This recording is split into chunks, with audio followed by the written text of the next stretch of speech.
Assalamualaikum warahmatullahi wabarakatuh. Marilah kita awali pertemuan kita pada pagi hari ini dengan bacaan suratul Fatihah bersama-sama. Al-Fatihah. A'udzubillahi minasyaitonirrajim. Bismillahirrahmanirrahim. Alhamdulillahirabbil alamin. Arrahmanirrahim. Maliki yaumiddin. Iyyaka na'budu wa iyyaka nasta'in. Ihdinas siratal mustaqim. Siratal ladzina an'amta 'alaihim ghairil maghdubi 'alaihim waladdallin. Rabbighfirli wa liwalidayya wa lil mu'minina. Baik, selamat pagi teman-teman semuanya. Mudah-mudahan semuanya sehat. Gimana kabarnya? Ya, kembali lagi kita ketemu gitu ya dalam pertemuan mata kuliah kesehatan mental. Pada kesempatan kali ini kita akan membahas tentang bagaimana konsep teori stres periode dan juga gejalanya. Jadi di kemampuan akhir yang diharapkan pada mahasiswa mampu mengonsepkan teori-teori stres, periodenya dan juga gejalanya. Setelah pada minggu lalu kita sudah membahas tentang apa itu kesehatan mental, konsepnya seperti apa, dan bagaimana cara upaya-upaya yang bisa dilakukan untuk bisa merealisasikan kesehatan mental. Dan diantaranya kita harus membahas gitu ya, memahami tentang apa itu teori stres, periodenya dan juga gejalanya. Baik, ya, pernahkah ya Anda mengalami stres? Tentu masing-masing orang pernah punya pengalamannya sendiri-sendiri, gitu ya. Dan bayangkan dan ceritakan kejadian apa saja yang dapat membuat Anda stres. Ya, nanti dari setelah mata kuliah ini harapannya kita bisa semakin memahami gitu ya, bahwa oh ini toh yang dikatakan dengan stres dan bagaimana cara menyikapinya. Ya, baik. Stres merupakan bagian dari kehidupan kita sehari-hari dan memang tidak dapat dipisahkan. Waktu, uang, relasi gitu ya, itu juga bisa memicu terjadinya stres, dan stres akan selalu bersama kita. Dan perlu digarisbawahi di sini bahwa stres tidak selalu bermakna negatif. Nah, lalu apa sih sebenarnya stres itu? Stres dalam arti secara umum adalah perasaan tertekan, cemas, dan juga tegang. Dalam bahasa sehari-hari, stres dikenal sebagai stimulus atau respon yang menuntut individu untuk melakukan penyesuaian. Dan stres merupakan situasi menantang yang membutuhkan adaptasi fisiologis, kognitif, maupun perilaku. Nah, ini kita bisa melihat bagaimana suatu kondisi yang disebabkan oleh baik itu individu itu sendiri, tuntutan dari individu sendiri, ataupun tuntutan dari lingkungan, ya. Ketika tuntutan-tuntutan yang berasal dari situasi yang itu bisa situasi individu maupun situasi yang memang terjadi dikarenakan faktor lingkungan, ya, bisa sumber daya sistem biologis, psikologis, dan juga sosial dari seseorang, dari individu itu, manakala tidak mampu memenuhi tuntutan tersebut atau adanya kesenjangan antara yang diidealkan dengan kondisi senyatanya, maka individu itu mengalami yang namanya stres. Nah, stres sendiri ya, berdasarkan definisi dari Sarafino, menjelaskan bahwa stres adalah suatu situasi yang disebabkan oleh interaksi antara individu dengan lingkungan yang menimbulkan persepsi jarak antara tuntutan-tuntutan yang berasal dari situasi dengan sumber daya sistem biologis, psikologis, dan juga sosial dari seseorang. Dan menurut ahli sendiri, ada Atkinson ya, stres mengacu pada peristiwa yang dirasakan membahayakan kesejahteraan fisik dan psikologis seseorang, dan situasi ini disebut sebagai penyebab stres, dan reaksi individu terhadap situasi stres ini sebagai respon stres. Nah, ya, stres adalah suatu kejadian atau stimulus lingkungan yang menyebabkan individu merasa tegang. Jadi beliau mendefinisikannya seperti itu. Sementara menurut Feldman, ya, stres sebagai respon seseorang terhadap peristiwa yang mengancam, yang menantang, ya, mengancam dan menantang. Stres merupakan kondisi mental yang mengalami tekanan.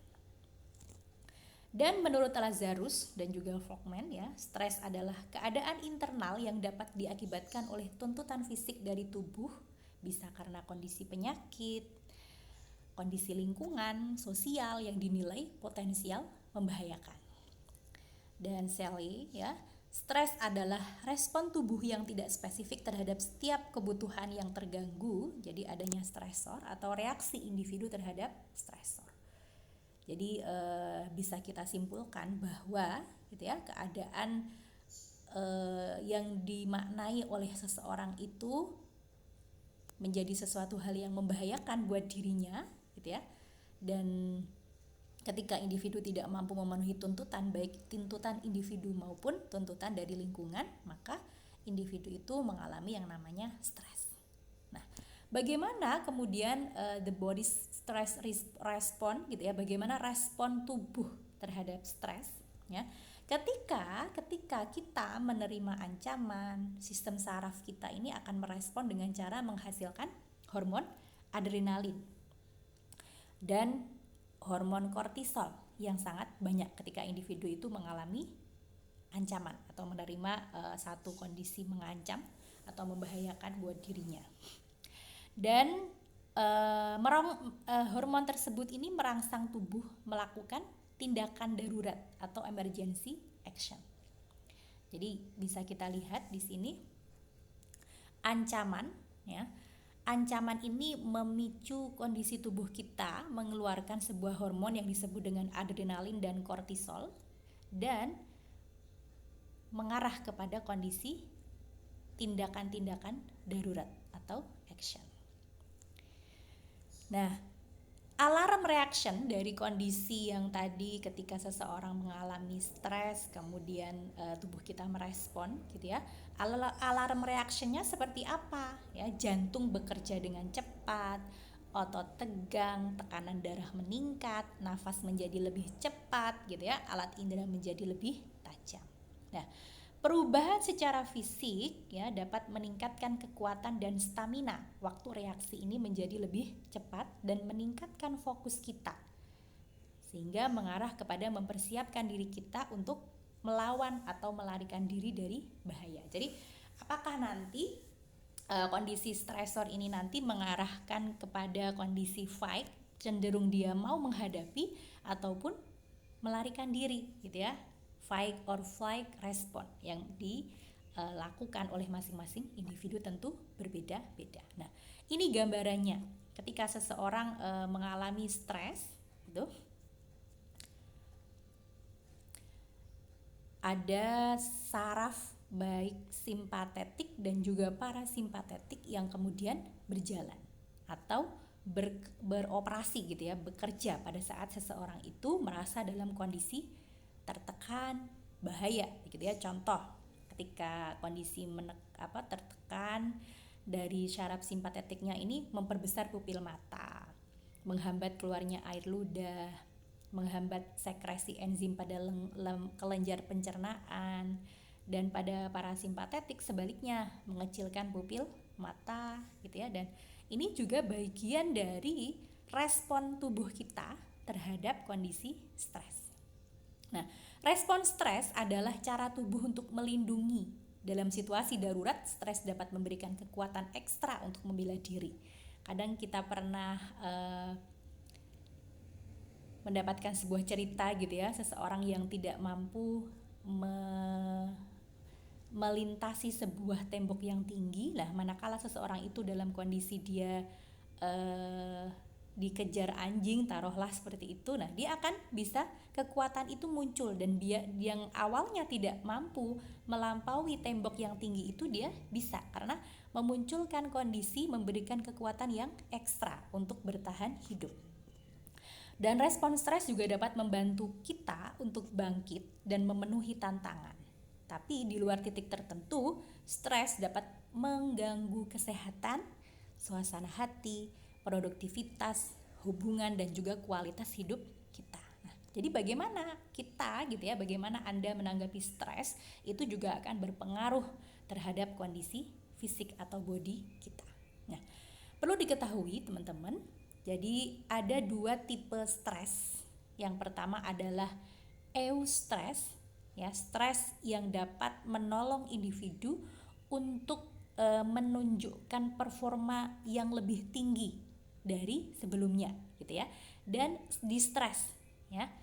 Eustress, jadi dengan kata lain kita bisa menyimpulkan ada dua tipe stres, ada eustress, stres positif, dan juga distress, stres negatif. Eustress, stres positif. Apa itu gitu ya? Merupakan hasil dari pengalaman yang menggembirakan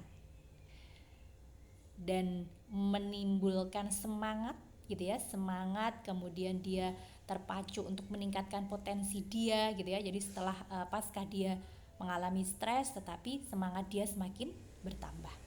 Sebaliknya di stres atau stres negatif ya, contohnya ketika dia kehilangan seseorang yang disayangi, dan ini merupakan proses yang normal sebenarnya gitu ya, namun bisa membahayakan diri jika tidak tertangani dengan baik, jika tidak mampu penyesuaian diri dengan baik. Nah, selanjutnya kembali kepada teori stres gitu ya. Ketegangan-ketegangan yang dirasakan seseorang ketika menghadapi situasi dan kondisi yang kurang atau tidak menyenangkan atau mengancam. Stres dapat memberikan pengaruh positif maupun negatif terhadap individu. Jadi positif ketika kalau tadi eustress gitu ya, mendorong individu untuk melakukan sesuatu, membangkitkan kesadaran dan menghasilkan pengalaman baru. Sementara kalau negatif menimbulkan perasaan tidak percaya diri, penolakan, marah hingga pada kondisi depresi.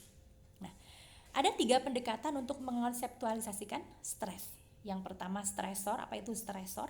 Keadaan dan peristiwa yang dirasakan mengancam atau membahayakan yang menghasilkan perasaan tegang. Proses ya, hubungan antara manusia dan lingkungan, penyesuaian diri, perasaan dan bagaimana dia merasakan, dan respon sendiri adalah reaksi seseorang terhadap stresor. Tentu masing-masing orang berbeda-beda reaksinya. Nah, ada 3 kategori stresor. Ada peristiwa yang katastrofik ya, misal karena gempa bumi, banjir ya. Kalau peristiwa hidup yang penting, contohnya kehilangan pekerjaan, kehilangan orang yang dicintai, dan keadaan kronis, hidup dalam sesak nafas, hidup dalam kebisingan. Nah, itu juga 3 kategori stres. Ada periode stres menurut Albert Ellis. Yang pertama adalah activating event, adanya peristiwa yang dipandang menjadi sumber stres ya, contoh kegagalan memperoleh prestasi yang baik, kondisi crowded gitu ya, itu activating event. Belief system, adanya keyakinan atau persepsi tentang peristiwa baik itu positif atau negatif, rasional atau irrasional. Konsekuensi, yaitu dampak, emosi atau perilaku dari cara berpikir atau belief system, apakah positif atau negatif. Sehingga kita bisa simpulkan yang menyebabkan seseorang itu mengalami stres atau gangguan emosional atau faktor konsekuensi ini bukanlah peristiwa yang dihadapi atau faktor A, activating eventnya, tetapi lebih kepada penilaian atau faktor B yang tidak rasional atau yang negatif terhadap peristiwa tersebut. Ini gambarannya contoh begitu ya, periode stres. Yang pertama ada satu activating eventnya apa? Contoh kegagalan menikah, ya. Ada belief system yang penilaiannya ketika penilaiannya irasional, dia merasa tidak berharga karena gagal menikah. Sementara kalau penilaian yang rasional, kegagalan menikah ini sebagai pelajaran untuk hati-hati dalam memilih calon. Konsekuensinya apa? Ada kalau semisal belief sistemnya irasional, dia marah, kesal, sedih, cemas gitu ya, gelisah. Sementara kalau penilaian yang rasional, kegagalan menikah sebagai pelajaran untuk hati-hati memilih calon sehingga konsekuensinya emosinya sehat, termotivasi untuk mencari pengganti yang lebih baik. Itu contoh dari kondisi periode stres. Nah, ada 2 komponen respon, yaitu psikologis dan juga fisiologis. Jadi ketika kondisi psikologis ketika dihadapkan pada kondisi stres ini tadi, secara psikologis, secara kognitif, pikiran kacau, menurunnya konsentrasi, pikiran tidak wajar, nah, kemudian secara emosi takut, cemas, malu, marah. Nah, itu juga respon secara emosi. Dan secara perilaku responnya fight atau yang flight. Dia cenderung menghadapi atau sebaliknya menghindar. Sementara kalau respon secara fisiologis, detak jantung, mulut mengering, ya, keringat mengucur gitu ya, dan sakit perut, itu respon secara fisiologis yang menimbulkan sebuah ketegangan. Nah, ini gambaran alarm tubuh dan mekanisme pertahanan hidup seseorang. Ketika ada stresor, tubuh kita akan memproduksi hormon adrenalin, dan nanti perilaku dari masing-masing orang apakah flight, dia cenderung menghindar, atau tidak direspon, atau cenderung dihadapi, fight gitu ya. Nah, proses di mana seseorang adalah agen aktif, ya, ini stresor, individu gitu ya, yang berkaitan dengan tentang strategi perilaku kognitif dan emosionalnya, tentu di sini nanti akan memunculkan reaksi bermacam-macam dari masing-masing individu. Ada reaksi A, B, C gitu ya. Meskipun stresornya sama, karena yang merespon berbeda, individunya berbeda, sehingga responnya juga akan berbeda. Nah, berikutnya tentang penggolongan stres. Ada stres secara fisik, stres kimiawi, stres mikrobiologis, stres fisiologis, dan juga stres psikis, dan stres proses pertumbuhan. Yang pertama, stres fisik. Stres akibat suhu yang terlalu tinggi gitu ya, suara yang sangat bising ya, atau stres kimiawi, stres yang disebabkan karena obat-obatan ya, zat beracun, hormon, gas asam basa begitu. Stres mikrobiologik, stres akibat virus, bakteri, parasit yang menimbulkan penyakit. Dan stres fisiologis, stres akibat gangguan struktur, fungsi jaringan, organ yang menimbulkan fungsi tubuh yang tidak normal. Misal kalau stres proses pertumbuhan, itu stres akibat gangguan pertumbuhan dan perkembangan pada masa bayi hingga lansia. Dan masing-masing dari rentang perkembangan itu tentu punya tuntutan ataupun kondisi berbeda-beda gitu ya stresornya. Dan stres psikis, stres akibat gangguan hubungan interpersonal, sosial, budaya, dan juga keagamaan. Sementara kalau penggolongan stres berdasarkan Bren-Green ya, ada penyebab makro dan penyebab mikro.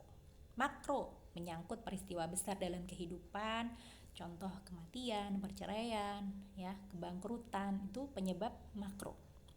Penyebab mikronya menyangkut peristiwa kecil sehari-hari ya, pertengkaran relasi antara adik kakak, beban pekerjaan gitu ya, kondisi antri dan yang lain-lain, itu bisa menyebabkan stres. Nah, sementara untuk sumber stres secara psikologi sendiri ada karena frustrasi ya, kondisi kegagalan dalam mencapai tujuan, kondisi yang terjadi akibat adanya dua pilihan ketika dia mengalami satu berbagai macam pilihan sehingga dia konflik pada dirinya, dan lebih kepada keinginan, kebutuhan atau tujuan. Dan sumber stres psikologis berikutnya yaitu tekanan dari dalam diri, tekanan dari luar diri, dan terjadinya krisis ya, keadaan yang mendadak menimbulkan keadaan stres pada individu, kondisi yang mendadak begitu ya. Nah, itu juga bisa menimbulkan stres. Nah, berikutnya tahapan stres ya. Stres yang paling ringan ya, stres dengan minat kerja yang besar bahkan berlebih, dan pekerjaan selesai tanpa mempertimbangkan tenaga yang dimiliki. Ini stres yang paling ringan. Berikutnya stres yang disertai dengan keluhan. Semisal ketika bangun pagi dia merasakan tidak segar, letih, mudah capek, itu tanda-tanda tahapan stres yang disertai dengan keluhan, meningkat gitu ya. Yang tadinya stres paling ringan meningkat, kemudian keluhan stres seperti defekasi ya, tidak teratur, kadang diare, otot semakin tegang, itu sudah meningkat lagi tahapannya. Dan pada tahapan keempat, tahapan stres yang ditandai dengan keluhan, tidak mampu bekerja sepanjang hari ya, hingga aktivitas pekerjaan terasa sulit. Dan pada tahapan kelima, tahapan stres yang bertanda pada kelelahan fisik dan mental ya, pekerjaan ringan saja sederhana tidak bisa terselesaikan. Dan yang paling berat, stres yang disertai dengan sesak nafas, tremor, jantung berdebar keras. Nah, ini sudah masuk pada tahapan stres paling berat. Kemudian ada 3 fase General Adaptation Syndrome, ya. Tahap reaksi alarm, ada tahap peringatan. Ini berfungsi untuk mengerahkan sumber daya tubuh untuk melawan stres. Jadi masing-masing individu itu punya fase-fasenya dalam adaptasi, ya. Di tahapan reaksi alarm peringatan yang pertama itu, kemudian tahap adaptasi resistensi, penyesuaian dengan perubahan lingkungan, peningkatan daya tahan, dampak stresor berkurang gitu ya, dan tidak banyak menunjukkan gejala stres, seolah sesuatu hal yang terjadi itu biasa saja. Namun tubuh sudah menahan stres sehingga menjadi lemah dan mudah terkena sakit. Jadi secara psikologis gitu ya, bisa jadi dia seolah memang tidak merasakan apa-apa gitu ya, namun direspon oleh tubuhnya semakin lemah, mudah sakit, semisal gitu ya, gitu. Itu juga bagian dari tahap adaptasi atau resistensi. Pada tahap kelelahan atau exhaustion, cadangan adaptasi yang tersedia dalam organisme telah habis dan sumber daya kewalahan, kemampuan bertahan hilang, timbul penyakit semisal tukak lambung, hipertensi, penyakit jantung dan yang lain. Itu tahap kelelahan. Dan pada tahapan tertentu, jika memang dibutuhkan penanganan profesional, maka why not gitu ya, mengapa tidak, kalau memang sudah mengarah kepada kondisi yang tidak mampu menyelesaikan secara pribadi, bisa psikoterapi ataupun farmakologi, pemberian obat-obatan. Nah, jadi dalam Al-Quran pun ya, kita diminta untuk menjaga baik itu kesehatan yang sifatnya lahiriah dan juga batiniah, dan Allah sudah menciptakan manusia dengan berbagai macam emosi yang dimiliki agar kita semakin mampu ya bertahan, mampu memberikan respon terbaik terhadap kondisi apapun dalam kehidupan kita, sehingga pada akhirnya kita bisa menjadi orang yang sebaik-baik ciptaan Allah gitu ya. Laqad khalaqnal insana fi ahsani taqwim gitu ya, dan Allah sudah menciptakan manusia sebaik-baik ciptaan, dan tugas kita adalah harus mampu menjaganya dengan baik dan bisa belajar ya, bahwa setiap proses dalam kehidupan manusia itu adalah proses long life education. Sepanjang hidup kita belajar baik pada diri kita ataupun dengan lingkungan kita. Itu mudah-mudahan apa yang saya sampaikan ada manfaatnya. Kurang lebihnya mohon maaf, dan mudah-mudahan kita semuanya bisa menerapkan bagaimana cara kita merespon stres dengan betul-betul eustres yang terbaik gitu ya. Jadi kita tidak bisa menghilangkan stresor dalam kehidupan kita. Yang bisa kita lakukan adalah bagaimana kita bisa mengelola stres itu, bisa memberikan respon yang efektif, yang tepat dalam kehidupan kita. Semangat terus, bismillah, to be positive thinking, jaga kesehatan selalu. Terima kasih, mudah-mudahan ada insight yang bisa kita peroleh dan bisa kita terapkan dalam kehidupan kita sehari-hari. Kurang lebihnya mohon maaf. Kita tutup pertemuan kita dengan bacaan hamdalah bersama-sama. Alhamdulillahirabbil alamin. Wallahu a'lam bishawab. Akhirul kalam. Wassalamualaikum warahmatullahi wabarakatuh.